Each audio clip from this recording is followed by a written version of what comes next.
الحمد لله رب العالمين والصلاة والسلام على سيد المرسلين أما بعد فأعوذ بالله من الشيطان الرجيم بسم الله الرحمن الرحيم الصلاة والسلام عليك يا رسول الله وعلى آلك وأصحابك يا حبيب الله الصلاة والسلام عليك يا نبي الله وعلى آلك وأصحابك يا نور الله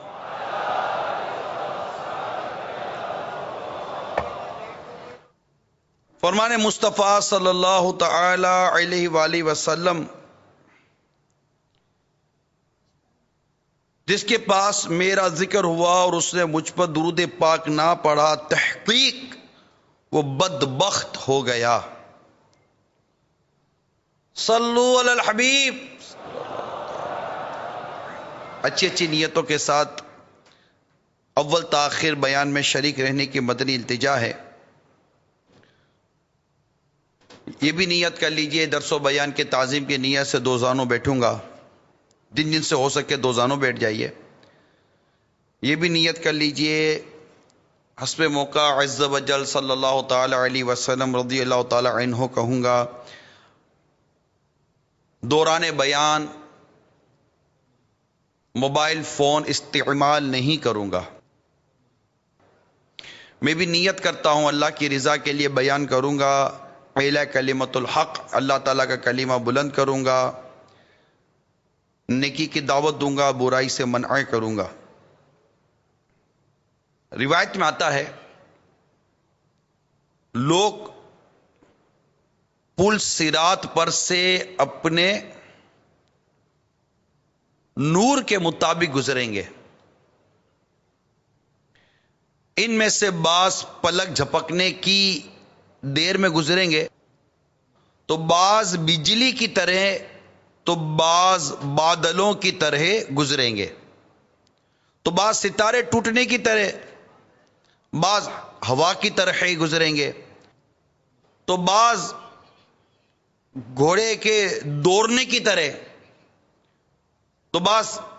کجاوا باندھنے کی طرح گزریں گے، یہاں تک کہ جسے اس کے قدموں کے ظاہر پر نور عطا کیا جائے گا وہ چہرے، ہاتھ اور پاؤں کے بل چلے گا۔ ایک ہاتھ کھینچے گا تو دوسرا اٹک جائے گا، ایک پاؤں کھینچے گا تو دوسرا پھنس جائے گا، اس کے پہلوؤں کو آگ پہنچ رہی ہوگی، وہ چھٹکارا پانے تک اسی کیفیت میں رہے گا، پھر جب آزاد ہو جائے گا تو کھڑا ہو جائے گا اور کہے گا تمام تعریف اللہ کے لیے جس نے مجھے وہ کچھ عطا کیا جو کسی کو عطا نہیں کیا، مجھے عذاب کے دیکھنے کے بعد اس سے نجات عطا فرمائی۔ پھر وہ جنت کے دروازے پر ایک تالاب کی طرف جائے گا اور اس میں غسل کرے گا، اور اس سے اہل جنت ان کے رنگوں کی خوشبو آئے گی۔ وہ دروازے کے سوراخوں سے جنت کی نعمتیں ملاحظہ کر کے عرض کرے گا، اے اللہ مجھے جنت میں داخل فرما دے۔ تو اللہ تعالی ارشاد فرمائے گا کیا تو جنت کا سوال کرتا ہے حالانکہ میں نے تجھے دوزخ سے نجات عطا فرمائی ہے۔ وہ کہے گا میرے اور اس کے درمیان پردہ حائل کر دے یہاں تک کہ میں اس کی ہلکی سی آواز بھی نہ سن سکوں، بس وہ جنت میں داخل ہو جائے گا اور اپنے سامنے ایک محل دیکھے گا، یا اس کے سامنے کھڑا کیا جائے گا، گویا وہ محل اس کی نسبت سے ایک خواب ہوگا۔ وہ کہے گا اے میرے رب مجھے یہ محل عطا فرما دے۔ اللہ تعالیٰ ارشاد فرمائے گا اگر میں تجھے یہ عطا کر دوں ہو سکتا ہے کہ تو کوئی اور چیز کا سوال کرے۔ وہ عرض کرے گا نہیں ہے میرے رب، تیری عزت کی قسم میں اس کے علاوہ کچھ نہیں مانگوں گا، اور اس سے بہتر بھی کوئی محل ہو سکتا ہے؟ وہ اسے عطا کر دیا جائے گا، تو وہ اس میں جائے گا اور اپنے سامنے ایک اور محل دیکھے گا، اسی طرح کہے گا جیسے پہلے کہا تھا، پھر وہ اس میں بھی داخل کر دیا جائے گا، اس کے بعد وہ خاموش ہو جائے گا۔ تو اللہ تبارک و تعالیٰ اس سے ارشاد فرمائے گا تجھے کیا ہوا، کچھ نہیں مانگ رہا؟ وہ عرض کرے گا اے میرے رب، میں تجھ سے مانگتا رہا یہاں تک کہ مجھے اب تجھ سے شرم آتی ہے۔ تو اللہ تعالیٰ ارشاد فرمائے گا کیا تو اس بات پر راضی نہیں کہ میں تجھے ابتدائے دنیا سے فنائے دنیا تک، ابتدائے دنیا سے فنائے دنیا تک کی مثل اور اس سے 10 گنا زیادہ عطا فرما دوں؟ وہ عرض کرے گا میرے رب یہ کیسے؟ اس کا یقین ہی نہیں آ رہا ہے کہ میرے لیے یہ ہو سکے گا۔ اللہ رب العزت فرمائے گا کہ میں قادر ہوں، لہذا تم مانگ۔ وہ عرض کرے گا میری ملاقات لوگوں کے ساتھ کرا دے۔ تو اللہ تعالیٰ ارشاد فرمائے گا جاؤ لوگوں سے ملو، لہذا وہ چل دے گا اور جنت میں لپک لپک کر چلے گا، یہاں تک کہ جب وہ لوگوں کے قریب پہنچ جائے گا تو اس کے سامنے ایک موتیوں کا محل کھڑا کیا جائے گا، تو وہ سجدے میں گر جائے گا۔ اسے کہا جائے گا اپنا سر اٹھا، تجھے کیا ہوا ہے؟ وہ عرض کرے گا میں نے اپنے رب کی زیارت کی یا مجھے پروردگار کا دیدار کرایا گیا ہے؟ تو اسے کہا جائے گا یہ تو تیرے ہی محلوں میں سے ایک محل ہے۔ پھر وہ ایک شخص سے ملے گا تو شکر کے سجدوں کے لیے تیار ہو جائے گا، اسے کہا جائے گا ٹھہر جا، تو وہ عرض کرے گا میرے خیال میں تو یقیناً فرشتے ہو تم۔ وہ کہے گا میں تو، یعنی جسے دیکھ کر اس کی کیفیت ہو گئی کہ تم تو فرشتے ہو، میرا خیال یہی ہے تم فرشتے ہو۔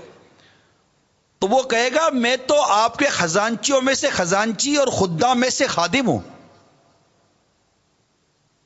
میرے ماتحت میرے جیسے ہی 1000 خزانچی ہیں۔ چنانچہ وہ اس کے آگے آگے چلے گا یہاں تک کہ اس کے لیے محل کا دروازہ کھول دیا جائے گا جو ایک ہی موتی کا ہوگا، اور اس کی چھتیں، دروازے اور تالے اور چابیاں بھی موتیوں سے تراشیدہ ہوں گی۔ اس کے سامنے کا محل سبز ہوگا جو اندر سے سرخ ہوگا، اس کے 70 دروازے ہوں گے، ہر دروازہ اندر سے سبز محل کی طرف کھلے گا، ہر محل دوسرے محل کی طرف کھلے گا جس کا رنگ مختلف ہوگا، ہر محل میں تخت، بیویاں، نو عمر خادمائیں ہوں گی جن میں سب سے کم حسین بڑی بڑی آنکھوں والی حور ہوگی، اس پر 70 حلے ہوں گے جنتی لباس، اس کے حلوں کے اندر سے اس کی پنڈلیوں کا گودا نظر آئے گا، اتنی حسین و جمیل ہوگی۔ اس کا سینہ اس کے لیے اور اس کا سینہ اس کے لیے آئینہ ہوگا، جب وہ اس سے منہ پھیرے گا تو اس کی آنکھوں کے حسن میں پہلے سے 70 گنا اضافہ ہو چکا ہوگا، اور وہ اس سے کہے گا خدا کی قسم تو میری آنکھوں میں 70 گنا زیادہ حسین نظر آ رہی ہے، تو وہ جواب دے گی بے شک آپ بھی میری آنکھوں میں 70 گنا زیادہ حسین ہو چکے ہو۔ پھر اسے کہا جائے گا نیچے جھانک، وہ نیچے دیکھے گا تو اسے کہا جائے گا تیری سلطنت 100 سال کی مسافت تک ہے جہاں تک تیری نگاہ پہنچتی ہے۔ امیر المومنین سیدنا فاروق اعظم رضی اللہ تعالیٰ عنہ نے جب یہ حدیث پاک حضرت سیدنا عبداللہ بن مسعود رضی اللہ تعالیٰ عنہ سے سنی تو حضرت سیدنا کعب رضی اللہ تعالیٰ عنہ سے ارشاد فرمایا اے کعب کیا آپ نہیں سن رہے کہ ام عبد کے بیٹے یعنی عبداللہ ابن مسعود رضی اللہ تعالیٰ عنہ ہمیں ادنا جنتی کے متعلق بتا رہے ہیں؟ یعنی یہ جو واقعہ بیان ہوا روایت میں، یہ جو شان بیان ہوئی ہے، یہ ادنا جنتی کی ہے۔ فرماتے ہیں جب ادنا جنتی کا یہ مقام ہے تو پھر اعلی جنتی کا مقام کتنا بلند ہوگا۔ تو انہوں نے عرض کی امیر المومنین، اعلی جنتی کا مقام تو وہ ہے جو نہ کسی آنکھ نے دیکھا نہ کسی کان نے سنا، اور اس کے بعد انہوں نے بھی ایک حدیث پاک ذکر کی۔ میرے میٹھے میٹھے پیارے پیارے اسلامی بھائیوں اور مدنی چینل کے ناظرین، آپ نے ایک ادنا جنتی کا احوال سنا کہ اس کو اللہ تبارک و تعالی جنت میں کیسی کیسی نعمتیں عطا فرمائے گا۔ اللہ تعالی ہم سب کو جنت عطا فرمائے، جنت و فردوس میں اپنے پیارے حبیب لبیب صلی اللہ تعالی علیہ وآلہ وسلم کا پڑوس عطا فرمائے، ہم سب کے گناہوں کو معاف فرمائے پیارے حبیب کے صلی اللہ تعالی علیہ وسلم کے صدقے طفیل۔ میرے میٹھے اور پیارے اسلامی بھائیوں، ایک بات بیان کرتا چلوں، پچھلے ہفتے بھی میں نے جنت کا بیان کیا تھا، آج بھی جنت، ادنا جنتی کو جو ملنے والی نعمتیں ہیں، جو اس کو برکتیں ہیں، وہ میں نے بیان کی۔ کیا وجہ ہے؟ تاکہ ہمارے دل میں جنت کی طلب پیدا ہو، جنت کی حرص پیدا ہو، جنت کی لالچ پیدا ہو، اور ہم یہ دنیا جس میں ہم جی رہے ہیں اور طرح طرح کے گناہوں میں مبتلا ہیں، ہمیں اندازہ ہو کہ یہ دنیا تو کچھ بھی نہیں ہے، مطلب ہے ہی نہیں، کیا مسئلہ ہے دنیا میں، ہے کیا؟ غم، دکھ، پریشانی، بیماری۔ ہسپتال میں جائیں عبرت عبرت، قبرستان میں جائیں عبرت عبرت، سڑکوں پہ جائیں عبرت عبرت، لڑائی جھگڑے، فتنے فساد، دکھ درد، قرض، یہ وہ مسائل ہی مسائل ہیں۔ دکھوں سے گھری ہوئی دنیا میں جو ہم جی رہے ہیں، وہاں اگر کوئی جنت کی اعلیٰ نعمتوں کا ذکر کر رہا ہے اور یہ بیان کیا جا رہا ہے کہ جنت اللہ تعالیٰ نے اپنے نیک بندوں کے لیے تیار کر رکھی ہے، تو چلو جنت کی طرف بڑھو، جنت کی طرف عمل کرو جنتیوں والے، تاکہ اللہ تعالیٰ اپنی رحمت سے ہمیں جنت عطا فرمائے۔ اب جنت کی طلب و جنت کی ایک طلب ہونی چاہیے، اور اللہ تعالیٰ تو سوال کرے، یا اللہ مجھے جنت عطا کر دے، بے حساب جنت عطا کر دے، اور جنت اپنے حبیب کا پڑوس عطا فرما دے۔ مگر یاد رکھیے میرے میٹھے اور پیارے اسلامی بھائیوں، جنت میں جانے کے لیے ایک راستہ ہے جس کو صراط کہا جاتا ہے، پل صراط۔ یہ ایک پل ہے کہ پشت جہنم پر نصب کیا جائے گا، بال سے زیادہ باریک اور تلوار سے زیادہ تیز ہوگا۔ یاد رہے جنت میں جانے کا یہی راستہ ہے، یہ وہ جگہ ہے، یہ وہ مقام ہے جس کے بارے میں ہمیں غور کرنا چاہیے اور اس سے گزرنا ہے۔ اس کے احوال کے بارے میں لکھا ہے بحر شریعت میں بھی کہ سب سے پہلے نبی پاک صلی اللہ تعالی علیہ وسلم گزر فرمائیں گے، پھر اور انبیاء و مرسلین، پھر یہ امت، پھر اور امتیں گزریں گی، اور حسب اختلاف اعمال جیسے ہوں گے، پل صراط پر لوگ مختلف طرح سے گزریں گے، جس کا کچھ احوال میں نے شروع روایت میں بیان کیا کہ کس طرح گزریں گے، حتیٰ کہ لکھا گیا بحر شریعت کہ یہاں تک کہ بعض شخص سورین پر گھسیٹتے ہوئے اور کوئی چیوٹی کی چال جائے گا، جیسے اعمال ویسا معاملہ ہوگا، اور پل صراط کے دونوں جانب بڑے بڑے آنکڑے، اللہ عز و جل ہی جانے کہ وہ کتنے بڑے ہوں گے، لٹکتے ہوں گے، جس شخص کے بارے میں حکم ہوگا اسے پکڑ لیں گے، مگر بعض تو زخمی ہو کر نجات پا جائیں گے اور بعض کو جہنم میں گرا دیں گے، اور یہ ہلاک ہوا۔ میرے میٹھے میٹھے اور پیارے پیارے اسلامی بھائیوں اور مدنی چینل کے ناظرین